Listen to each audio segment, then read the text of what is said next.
بسم اللہ الرحمن الرحیم۔ پاکستان ٹوڈے کے ساتھ میں ہوں آپ کا ہوسٹ اقبال شاہد۔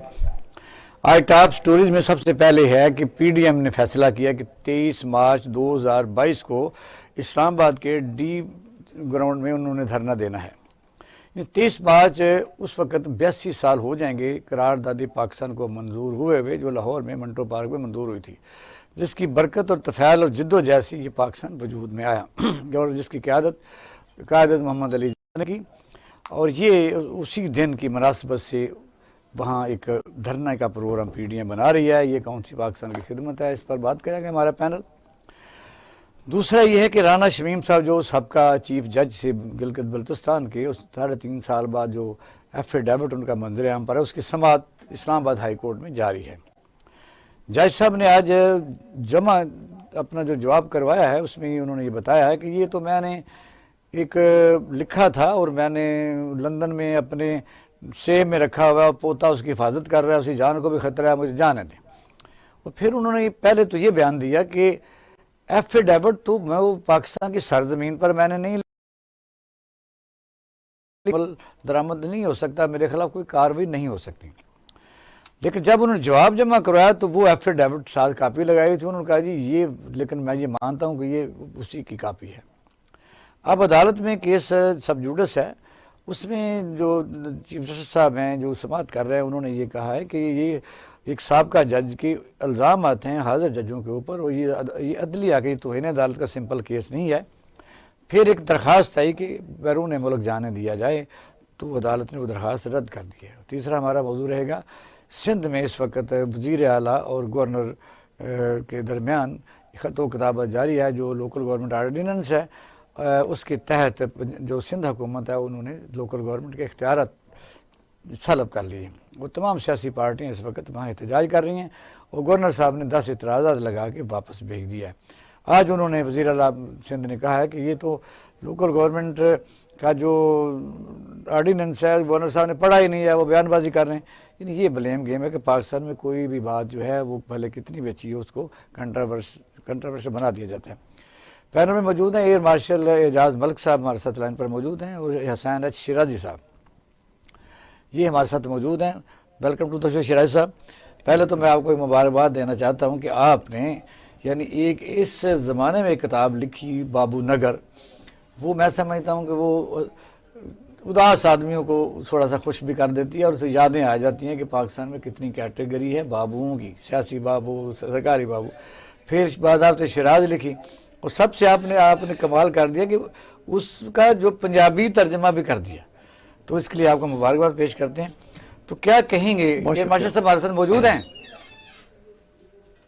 ہلو جی ٹھیک ہے، یہ شیرازی صاحب بات کر رہے ہیں، آتا میں سر آپ کی طرف، آپ لائن پر رہیے۔ جی شیرازی صاحب، یہ جو پی ڈی ایم کا 23 مارچ 2022 یہ وہ دھرنا دینے جا رہے ہیں، اس مناسبت سے یعنی دھرنا بنتا ہے یا سیلیبریشن بنتی ہے کہ اس کی برکت سے پاکستان بنا ہے، کیا کہیں گے؟ شکریہ اقبال شاہد صاحب، مزید شکریہ میری کتابوں کے حوالے سے تعریف کرنے کا۔ گزارش یہ ہے کہ میں نے اپنی ان دونوں کتابوں میں بنیادی ان کا نقطہ یہی ہے کہ یہ جو ملک ہے، اتنا خوبصورت ملک، اتنے وسائل والا، اس کا اتنا برا حشر کیسے ہو گیا ہے۔ اور چنانچہ ان 2 کتابوں میں میں نے اسی تھیسس پہ اور اسی آبجیکٹو سے ان کو لکھا ہے کہ یہ اس ملک کے ساتھ کیا ہوا اور یہ کیسے بہتر ہو سکتا ہے یہ طنز و مزاح کا پیرایا۔ نام بابو رکھا جی، وہ کیسے ذہن میں ہے؟ کیونکہ سیاسی بابو، عدالتی بابو، دفتری بابو، اس طرح مختلف بابو۔ اقبال شاہ صاحب، بنیادی طور پہ تو یہ مضمون میں نے اپنے آپ پہ لکھا تھا۔ جب میں سرکاری ملازمت میں نے کوئی 34 سال کی، تو مضمون میں نے خود اپنے آپ پہ لکھا تھا۔ پھر میں نے یہ بابو بنیادی طور پہ ایک ایسی سوچ کا نام ہے جس میں کسی دوسرے آدمی کی بھلائی جو ہے اس کا دور دور تک کوئی شائبہ بھی نہیں ہے۔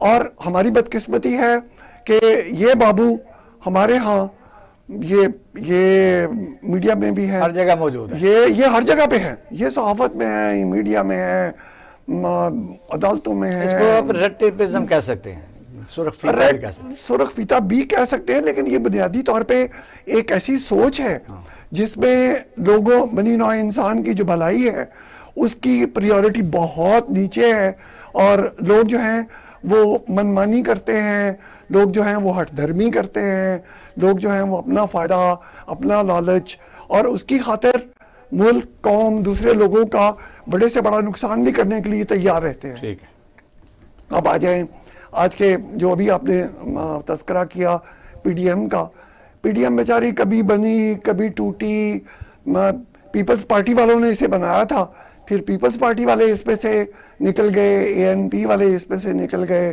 پھر یہ واپس آ گئے۔ پچھلے سال دسمبر میں آر یا پار کے بڑے نعرے لگے، اس طرح کی تو بہت سی تاریخیں، کہ یہ کوئی رینٹڈ قسم کے بابو ہیں۔ نہیں، بنیادی طور پہ دیکھیے اب اس کی جو سربراہی ہے مولانا فضل الرحمان صاحب کے پاس، مولانا فضل الرحمان صاحب کے والد مولانا مفتی محمود جو ہیں وہ تو آن ریکارڈ انہوں نے کہا کہ پاکستان بنانے کے گناہ میں ہم شریک نہیں تھے۔ یہ لوگ تو وہ ہیں کے ساتھ وہ پارٹی کا جو مسلم لیگ نون ہے یا مسلم لیگ ہے بیسیکلی، جو پاکستان بنانے میں کریڈٹ لیتے ہیں کہ یہ قائد اعظم ثانی میں، تو وہ تو ان کا ساتھ دے رہے ہیں۔ یہ ہماری وہ اقبال پاکستان کے بیشتر سیاستدان یہاں عوام کی خدمت کے لیے سیاست میں نہیں آتے۔ یہ لوگ جو ہیں یہ اپنے ذاتی لالچ، نفع، لوٹ مار کی حد تک۔ مقاصد کیا ہے مجھے بتائیے، اب تو 60 اب آ جائے نہیں تو پی ڈی ایم کا مقصد اب جو ہے وہ بنیادی طور پہ صرف یہی ہے کہ لوگوں کو یہ پتہ چلتا رہے کہ ایک پی ڈی ایم نام کا ایک گروہ ہے جس کے مختلف رکن ہیں۔ اس وقت آپ 23,000 مدرسے تو مولانا فضل الرحمان کی پارٹی کے پاس ہیں۔ تو مولانا فضل الرحمان صاحب اگر آپ نے دیکھا ہی تھا کہ ان کے جب انہوں نے اسلام آباد میں ایک دھرنا دیا تھا تو وہاں کس طرح کے لوگ تو لے آئیں گے، وردی والے لوگ وہاں ان کے ساتھ تھے۔ دھرنا تو تحریک لبیک پاکستان نے بھی سڑکیں بند کر دی تھی ایک ہفتے کے لیے۔ یہ تو بدقسمتی سے ہمارے ہاں آج یہ جو بات آپ کر رہے ہیں نا، یہاں پاکستان میں ایک ریلیجس اکانومی آ گئی ہے۔ یہااں اب مذہب کے نام پر پیسہ کمانے والے لوگ وہ سمجھتے ہیں کہ یہاں بھی پیسے کمائے جا سکتے ہیں، اور یہ پیسے پہلے یہ جمعیت العلماء اسلام والے اور اس سیکٹ کے لوگ اور اس طرح کے لوگ کما رہے تھے۔ اب وہ جو ٹی ایل پی والے ہیں ان کے اور بھی مقصد ہوں گے، وہ کہتے ہیں شامل کرتے ہیں، پھر آتے ہیں آپ کی طرف۔ پھر بادشاہ صاحب پی ڈی ایم کو تو ہم لیتے ہیں، ظاہر اس پر بحث کرنی ہے۔ اس وقت ملک میں جو ریلیجس اکانومی ہے، مثلا پاکستان میں طاقتور جو طبقہ ہے اور ہر آدمی سہما ہوا ہے، یہ تو میں بالکل میں کہہ سکتا ہوں کہ وہ کب اسے ثابت کرنا پڑ جائے کہ میں بھی مسلمان ہوں۔ جب ٹی ایل پی نے سڑکیں بند کی اور ریاست نے سرنڈر کیا، اس وقت مولانا فضل الرحمان نے بابردی وہاں لے کے لوگ آ گئے۔ 35,000 مدرسہ موجود ہے، پوری دنیا کے ساتھ ہم نے جنگ لگائی ہوئی ہے، دشمن ہمارے سرحدوں پر کھڑا ہے، اور پھر اس سے بھی آگے جس سفیر کو ہم نکالنے کے لیے سارے ملک کا بند کیا ہوا تھا، گاڑیاں جلا رہے تھے، لوگوں کو مار رہے تھے، پولیس کے ساتھ یعنی وہ مقابلہ کر رہے تھے اور ان کو شہید کر رہے تھے، ان کا صدر فرانس کا سعودی عرب میں دورہ کر رہا ہے۔ اور جی، یہ شیرازی صاحب نے بڑا اچھا جو ہے نا اس پورے موضوع کو انہوں نے ریکیپ کیا ہے۔ دیکھیے اقبال صاحب، بات یہ ہے کہ جب ریاست اپنی کمزوری کھانے لگے تو جو اس طرح کے جو ویسٹرن انٹرسٹ والے شر پسند لوگ جو ہیں، یہ بیسیکلی یہ کسی بھی معاشرے میں یہ ڈفرینٹ پریشر گروپس ہوتے ہیں، اور پریشر گروپس جو ہیں وہ جو ہے بنتے اور پھر پنپتے ہیں ریاست کی کمزوری پہ اور الناس کے عمومی کہ ہم لوگ جو ہے خود تو اسلام کو فالو نہیں کرتے، خود پڑھنا نہیں چاہتے، بچوں کو پڑھانا نہیں چاہتے، اپنے اوپر اپلائی نہیں کرنا چاہتے، لیکن اسلام کے نام پہ ہم جو ہے نا وہ لڑنے مرنے کو تیار رہتے ہیں۔ یہ جو جذباتیت ہے اس چیز کا یہ لوگ فائدہ اٹھاتے ہیں۔ اب یہ لوگ کبھی بھی سیدھے راستے سے ووٹ کی طاقت سے یہ عوام کو ریپرزینٹ نہیں کر سکتے، مطلب ان کا بڑا مارجنل رول ہوتا ہے۔ ان کی سرپرستی کر لے، بھلے وہ جنرل ضیاء کی صورت میں ہو یا جنرل مشرف کی صورت، ایم ایم اے کی صورت میں ہو، ان کی اگر سرپرستی کی جائے تو ان کو نسبتاً ایک جو ہے نمائندگی مل جاتی ہے. ادروائز عام آدمی جو ہے وہ کبھی بھی ان کو نہیں، اب آدمی ووٹ تو اس کی باری تب آئے گی نا. اب تو ہر آدمی جو سیالکوٹ کے واقعے کے بعد مذہبی، یعنی ظاہر ہے کہ ہر مذہب ہے، ان کو مسجد میں ہوتے ہیں، یہ ہمارے علماء کرام ہیں، بہت بہت اچھے بھی ہیں، لیکن اکثریتی طبقہ ایسا ہو گیا ہے کہ لوگ تو اب یہ ڈر گئے ہیں کہ کریں کیا، کس کو جا کے سند کس سے لیں، جا کے کس گروہ یا کس گروپ سے یا کس فرقے سے لیں کہ ہم بھی 99% پاکستانی مسلمان ہیں. جی دیکھیے نا، یہ جب ریاست جو ہے وہ اپنی رٹ جو ہے وہ نہ منوا سکے، وہ ٹی ایل پی کے جو پہلا دھرنا ہوا تھا اس پہ انہوں نے اس وقت جو ہے سرنڈر کیا، پھر دوسرے دھرنے میں، اور اس طرح مدرسہ کی ایک جو ہے نا محرومی کا شکار وہ جو ہے نا، میں سمجھتا ہوں وہ بچے جو ہوئے ہیں وہ بیچارے وہ تو بالکل گونگے بہرے، اور ان کو برگلا کے جو ہے وہ سڑکوں پہ لے آتے ہیں یہ لوگ.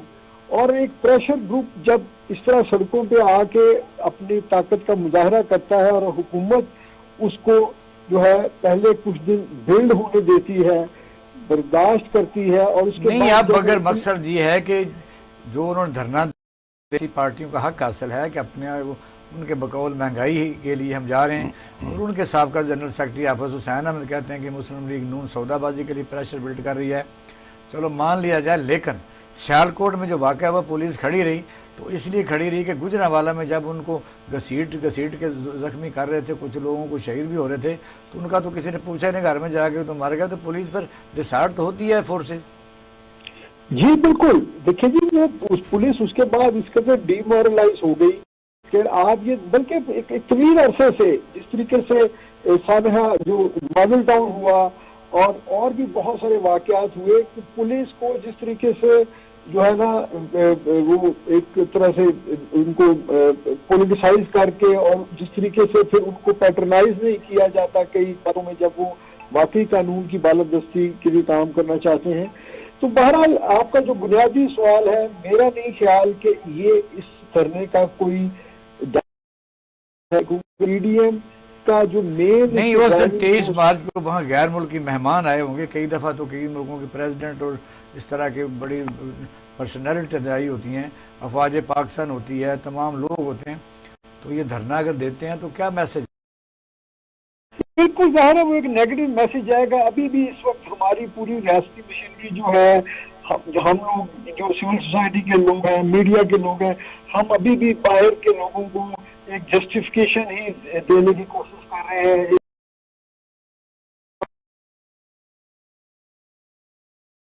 پاکستان کی اکانومی جو ہے وہ ٹورزم کے حوالے سے میں بات کروں تو وہ اگر اس پہ فوکس ہم لوگ کر رہے تھے اور باہر سے لوگوں کو یہاں بلانا چاہ رہے تھے، پھر کووڈ کی وجہ سے نہیں ہوا. اب اگر کوئی امید بن گئی تھی تو اس ایک واقعے نے پھر ہمیں کئی سال پیچھے کر دیا. آپ دیکھیں نا کہ لاہور میں 133 کا جو الیکشن ہوا اس میں سابقہ پی ڈی ایم کے جو الائی تھے پاکستان پیپل پارٹی، دل کھول کے ایک دوسرے پر الزامات لگائے پیسے تقسیم کرنے کے، اور پھر طلال چودھری نے جو باتیں کی ہیں بلاول بھٹو زرداری کے متعلق کہ میں بتی بنا کے ان کو دے دوں گا. تو مجھے بتائیے اس قسم کے صورتحال میں اگر اپوزیشن اکٹھی نہیں ہے تو عوام کو کیا فائدہ حاصل ہو سکتا ہے؟ کہ عوام تو ظاہر ہے اپوزیشن ضروری ہوتی ہے کہ ان کے مسائل کو اجاگر کرے. یہ جی ایک تو خیر یہ آپ جن بات کر رہے ہیں یہ لوگ تو جمہوریت کے نام پہ جو ہے نا ایک دبا ہے. جب مین قیادت جو ہے وہ جو ان کے اوپر کرپشن کے چارجز ہوں، جب مین قیادت جو ہے وہ عدالتوں سے بھاگی ہوئی ہو، تو پھر بدقسمتی سے ایسے ہی جو لوگ ہیں جن کو بات کرنے کی تہذیب نہیں ہے، وہی لوگ جو ہے نا وہ اسپوکس پرسن بن جاتے ہیں، اور وہ جٹائی سے جو ان کے منہ میں آتا ہے وہ فضولیات وہ جو ہے نا اس کا اظہار کرتے ہیں. یہ کوئی اچھا رویہ نہیں ہے. لیکن وہاں ہی پہ آپ دیکھیں کہ کارا جو پیپلز پارٹی کے ترجمان ہیں کمرزمان کارا صاحب، انہوں نے تو کہا کہ جی کون سی پی ڈی ایم جو ہے ہم تو ٹھیک ہے مرشد صاحب، دوسرے سوال کی طرف آتے ہیں تو پھر لیتے ہیں جواب. لائن پر رہیے گا. شرائع صاحب، اتنا بھی ڈکلائن آنا تھا پاکستان میں، یعنی میں کئی دفعہ یہ کہتا تھا کہ اگر ہم کہتے ہیں یہ ڈی ایم جی ہے، پی ایس پی ہے، بوڑھا جی پڑھائی ہے، تو ملک تو سوارا کوئی نہ. پھر جوڈیشری آئی، جوڈیشری میں بڑے بڑے لوگ ظاہر ہم ان کو سلام پیش کرتے ہیں، بلکہ خوف بھی محسوس کرتے ہیں. اور دوسرا یہ ہمیں پتہ ہے کہ الحمدللہ 122-23 نمبر پر ہیں پوری دنیا میں، انصاف کرنے میں ہم کافی نمبر ہیں ہمارے. لیکن جو جج ریٹائر ہوتا ہے رہتا ہے کہیں سے پھر کوئی ہمت پڑتی ہے. اب یہ رانا شمیم کی بات بتا دیں کہ اس نے چھیڑا جو سٹنگ ججوں کے خلاف اس نے بات کی کہ مجھے تو پوسٹنگ تھی، تو وہاں میں نے میرے سامنے ٹیلی فون ثاقب نثار صاحب نے کیا تھا. تو وہ اب جب وہ کیس چل رہا ہے تو کہتا ہے جی میرا تو پوتے کے پاس ہے وہ کاغذ لندن میں، وہ جانے دو. یہ کیا ہو رہا ہے؟ کون سے نسل کے لوگ ہم ان کو منتخب کر لیتے ہیں؟ جیسا اقبال شاہ صاحب میں نے عرض کیا کہ سیاست بنیادی طور پہ اس کا جو ترجمہ یا لوگوں نے تشریح کی ہے وہ یہ ہے کہ عوام کی خدمت کرنے کے لیے جو کام کیا جائے وہ بنیادی طور پہ تاکہ حکومت میں کو حاصل کیا جائے اور پھر اسے عوام کی خدمت کے لیے استعمال کیا جائے. گورنمنٹ وہ جو ڈیموکریسی کی ایک ڈیفینیشن ہے of the people, government of the people, by the people, for the people, for the people. لیکن ہاں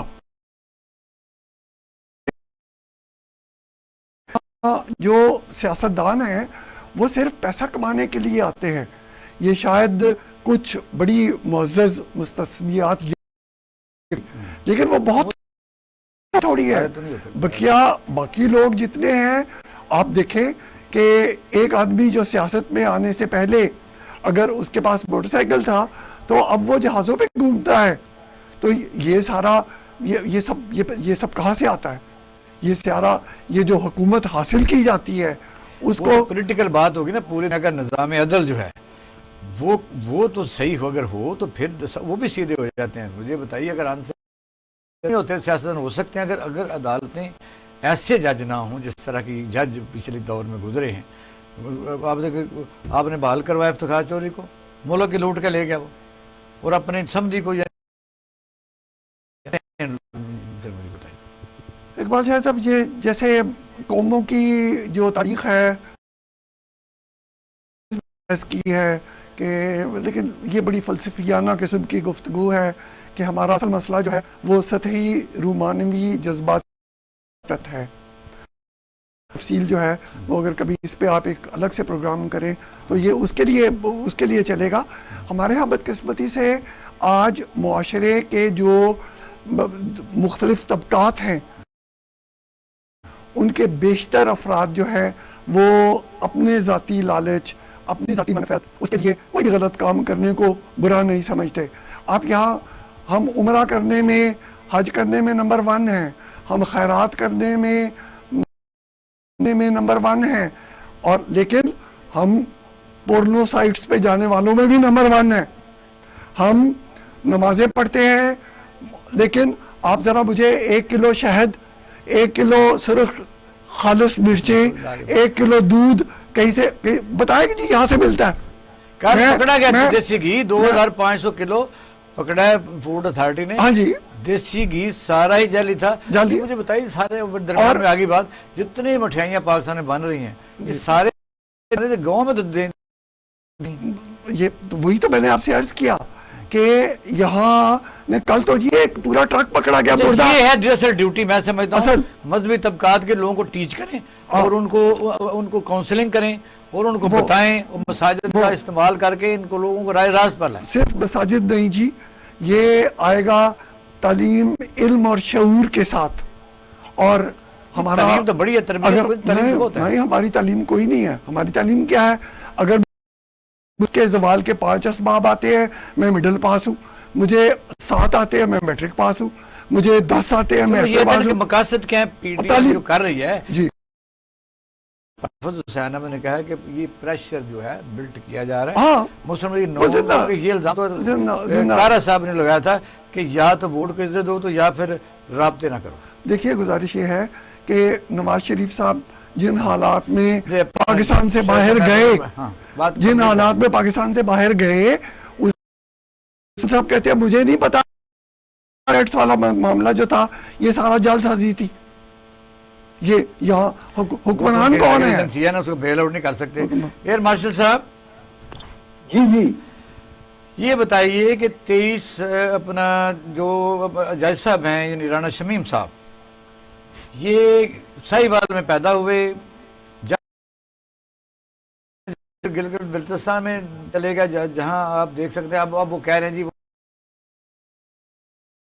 پاکستان کا حصہ ہی نہیں ہے، یہ انہوں نے کہا۔ اب انہوں کو ایکسپلینیشن لینی چاہیے کہ کیا تم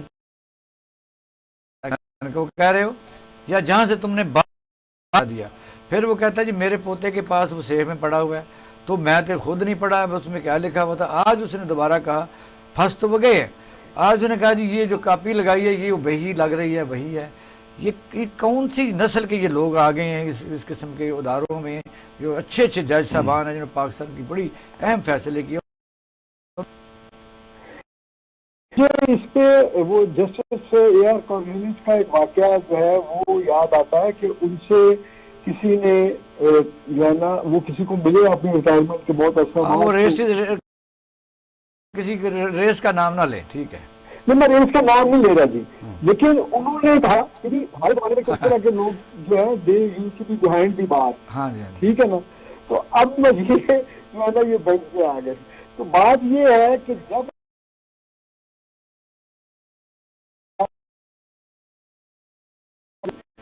تو اس میں پھر آپ جو ہے نا میرا خیال ہے بہت ہی نائب ہوں گے کو کرے کہ وہ لوگ وہ آپ کو انصاف بھی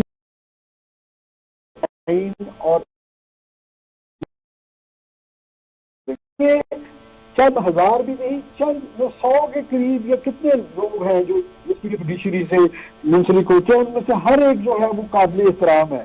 یعنی وہ ایک آفس جس میں ہر شخص جو ہے وہ ان کی طرف احترام سے دیکھ کی زمین پر جو ہے نا اگر اللہ تعالیٰ کے بعد مجھے کوئی انصاف دینے والا ہے تو وہ یہ عدالت ہوگی۔ تو اگر یہ اتنے بڑے آفس میں ایسے لوگ دیکھیں اگر وہ کہہ رہے کہ بھی یہ تو کس طرح کا بیان بدل رہے ہیں، ہر روز وہ اپنا بیان بدل رہے ہیں، یہ کسی بھی ایسے انسان کو جو ہے نا اس کے شان اتنے بڑے منصب پہ رہا ہو، تو یہ انتہائی شرمناک بات رہ گیا۔ اب اس وقت ذوالفقار علی بھٹو یونیورسٹی سندھ میں 30 لاکھ روپے مہینہ لے رہا، اور وہ وہاں ایک دفعہ نہیں گئے جی، اچھا شرائع صاحب وہ قانونی نقطہ کیونکہ سینئر ایڈوکیٹ بھی ہے نا، صاحب کا بیوروکریٹ تو ہیں یہ جی، شرائع صاحب کیا کہتے ہیں؟ میں جی صرف یہ گزارش کرنا معاشرے میں برقرار رہ سکتے ہیں ظلم ایک اور ایک چھوٹا سا نواز شریف صاحب کے، تو انہوں نے یہ قصہ سنایا کہ نواز شریف صاحب نے اعجاز بٹالوی صاحب سے کہا کہ ان کو سزا ہو گئی کہ بٹالوی صاحب یہ جو فون لگائیں گے، تو بٹالوی صاحب نے آگے سے جواب دیا کہ جناب جب ان کو بھرتی کیا تھا تو کیا یہ خصوصیت دیکھی تھی؟ جی ارمان صاحب 1 لائن کیونکہ بریک کا ٹائم ہو گیا جی۔ میرا تو خیال ہے جی یہ انتہائی شرمناک رویہ بند کرنا چاہیے۔ ہم اس خیال سے بات منصب کے بارے میں ہم غلط بات نہ کہہ دیں، لیکن ایک حیثیت سے ہم ایسے لوگوں کی جس قدر مذمت کریں وہ کم ہے۔ بہت شکریہ ارمان صاحب، اتنا بھی ہم گئے گزرے نہیں ہیں۔ پاکستان اگر کسی شعبے میں کمزور ہے تو پاکستان ایک ایٹمی ملک بھی ہے، اور پھر پاکستان کی افواج اوپر والے 10 نمبروں میں ہے، ٹاپ 10 میں ہے، اس میں 5 نمبر پر آتی ہے۔ پاکستان بیلنس ساتھ ہے، بلکہ میزائل ٹیکنالوجی دنیا کی سب سے ٹیکنالوجی بہترین ہے۔ اب ہم بریک کی طرف جا رہے ہیں۔ سندھ کا لوکل گورنمنٹ آرڈیننس جہاں وزیر اعلیٰ اور گورنر کی یہ آپس میں ٹھانی ہوئی ہے۔ آتے ہیں کے بعد ہمارے ساتھ رہیے گا۔ جو عوام کی فلاح و بہبود پر کام کرتے ہیں، سابقہ قوانین میں رد و بدل بھی ہوتا ہے، لیکن وہ موقع کی واقعات اور مواقع کی نسبت سے اس وقت پاکستان میں مختلف آپ دیکھ سکتے ہیں کہ گورنر کسی پارٹی کا ہوتا ہے، وزیر اعلیٰ کسی پارٹی کا ہوتا ہے۔ اگر کوئی عوام کے لیے بہترین قانون سازی کرنے کی کوشش بھی کی جائے تو پھر ایک ہی ہے کہ ہم نے اس کی مخالفت کرنی ہے، کوئی نئی تجاویز دینی بھی نہیں ہے۔ اس وقت سندھ میں آپ دیکھ رہے ہیں کہ وزیر اعلیٰ